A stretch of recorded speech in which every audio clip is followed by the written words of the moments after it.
It's mid-autumn here in my subtropical backyard, and I thought it'd be the perfect time to show you what's growing in the garden right now. Things are really starting to settle into the cooler season, and I've got lots to share. So let's start with the veggie patch. I recently filled the last 2 garden beds and popped in some cabbage seedlings and split up my strawberry plants that were in pots. They're such a joy to grow, and who doesn't love fresh berries straight from the garden? I've always wanted lots of strawberries, so I put them at the end of this bed so they have plenty of room to spread out. In the other garden bed that I filled last week, I planted out a whole bunch of carrot seeds, dill seeds and coriander seeds. The varieties of carrot were 3 rows of Corota, 1 row of Harlequin F1 and 1 row of Dragon Purple for something colourful and fun.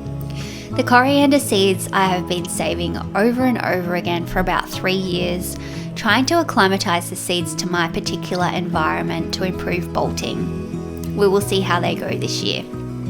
I also popped in my arched trellises and planted a few sugar snap peas along the base so that they can grow up over the arch. They are already sprouting, as are my carrots, which I have been keeping very well watered, and it has helped them sprout very quickly. The broccoli and cauliflower that I planted 2 weeks ago are still quite small, but they've taken off really well since going in.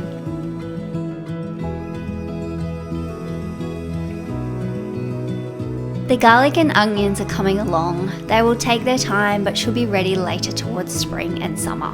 Garlic especially loves the cooler weather, so fingers crossed for a good crop this year. I have moved all my fruit trees around from the other side of the house to take advantage of the winter sun. A few of them are looking really exciting right now. My mandarin tree has a few fruit on it and they're almost ready to pick. In fact, one fell off in my hand this morning when I was checking it for ripeness. They smell amazing and I cannot wait to try my first ever homegrown mandarin once it's fully ripe. The tangerine is fruiting too, though it's still got a little way to go. And something a bit unexpected, my Anna apple tree has flowered and is already forming tiny fruit. I'm not entirely sure if this is the right season for them, but it will be interesting to see how they go. We also had a lovely Easter visit from Kevin's dad and his partner Jane, and they brought over some gifts for the garden. 5 red papaya plants that he started from seed and a beautiful little pomegranate bush. I'm so excited to watch them grow and eventually produce fruit one day. I also bought a lychee tree the other day to add to my fruit tree collection. I've wanted one for so long and finally found a variety that I think will suit this climate, and it's an early fruiting variety, so they should be ready to harvest in early summer. And because I can never stop at just one round of planting, I've started another batch of seeds, more broccoli and cauliflower, plus some lettuce for crisp autumn salads, and a tray of snapdragons for a little pop of colour around the patch. There's something really special about growing your own food from seed. It's such a rewarding process, and every time they sprout, it feels like magic.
I'm going to make sure these seedlings these seeds get really well watered so they can break through their shell and sprout.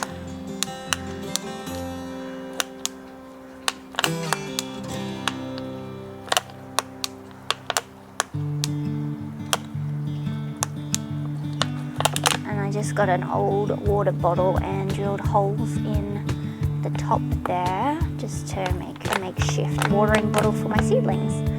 And it's all brown because I put seaweed extract in it last time to water the rest of these seedlings. It looks a bit manky, but it's very effective. I also started my potato experiment this week where I am growing 2 really large potatoes in a grow bag and 2 small potatoes in another grow bag with the completely same environment in both to see if the larger potato produces large potatoes and how many compared to the smaller potatoes. So stay tuned for the results of that in about 3 months' time. You may have also noticed that I have attached my raised bed cover over the broccoli and cauliflower bed to keep the white butterfly moth off the brassicas. I haven't noticed possums trying to eat anything yet, touch wood, and deliberately installed these raised beds away from any fences, etc., so that the possums can't get to them. So far it seems to be working, but I won't hold my breath. I will put some temporary netting over my cabbage and strawberries soon, although I haven't noticed any white butterfly moths just yet. I'm sure they're not far away though. The raspberries are flowering and fruiting, and I'm getting a couple off it each day. The potatoes that I planted about a month ago are well and truly sprouted and are in desperate need of healing, which I will hopefully get to this week. And my 6 tomato plants are also flowering and fruiting, which is very exciting. So that's what's growing here in mid-autumn. I'd love to know what you've planted lately. Leave me a comment below and let's chat all things autumn gardening. Don't forget to give this video a thumbs up if you enjoyed it and subscribe if you haven't already for more updates. Happy gardening, and I'll see you in the next one.